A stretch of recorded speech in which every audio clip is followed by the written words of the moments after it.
Our object of the month for March is a comb made from antler bone, or an antler bone comb. Sounds very poetical either way you say it, I think. It's in fragments, but the particular piece that we're looking at is the large piece of the 3 or 4 fragments that we do have, and it's decorated with a ring and dot motif on the plates of it that are still visible. A lot of it, I think, has been lost or broken when it's been in the ground or during excavation, but because of the way it is decorated, we know that when it was complete, it would have had the ring and dot decoration across the whole of the outer plate. The smaller fragments that we've got are undecorated, so they may have been part of the same comb, or could be from a plainer comb, but as they were found together, it's more than likely that they would all have been made up in the same object. So obviously, people use combs for brushing their hair, as you do, and so in Anglo-Saxon times it would probably have been used for the same purpose. Monks, however, had very plain and simple possessions, so it's unlikely that this particular comb was used by the monks. I mean, it could have been, but it's more likely that it would have belonged to a visitor or a guest at the monastic site, who may have lost it while they were staying there. Also, monks had very little hair, so they probably wouldn't really have needed a comb. So this specific comb, apart from knowing that it was found on the monastic site, it's difficult to work out where it was made. If we could work out the specific type, it would give us a clue. We can kind of guess at the type of comb that it would have been. There are some which are wider and have thinner plates within them, and these are mostly found in Anglo-Saxon England. It suggests that they're based on developments within the North Sea littoral, which is a region lying along a shore, so can most likely be dated or find its beginnings in the 8th or 9th century.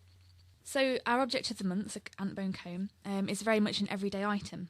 Many of the artefacts in our collection reflect the everyday nature of life in the monastery, so we don't have any kind of really shiny, sparkly treasure. It's all things that, really tell us about the day-to-day life of monks in the monastery. And this ties in really nicely with our Sikh Fortress Turban exhibition, which we've got on at the moment. So the Fortress Turban is doing a tour around the UK on loan from the British Museum. And the reason our object links in so nicely with it is because a comb is one of the 5 Ks, which for Sikh men and women are very, very important. They are outward signs of inner faith and devotion to the Guru.